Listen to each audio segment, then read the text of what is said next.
جنات عدن يدخلونها ومن صلح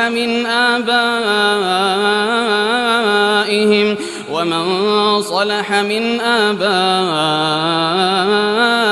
وأزواجهم وذرياتهم والملائكة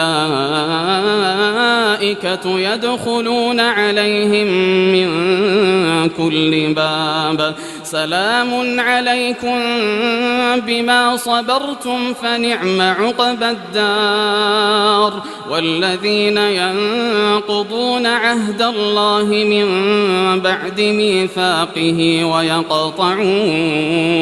ويقطعون ما أمر الله به أن يوصل ويفسدون في الأرض أولئك لهم اللعنة ولهم سوء الدار. الله يبسط الرزق لمن يشاء ويقدر وفرحوا بالحياة الدنيا وما الحياة الدنيا في الآخرة إلا متاع.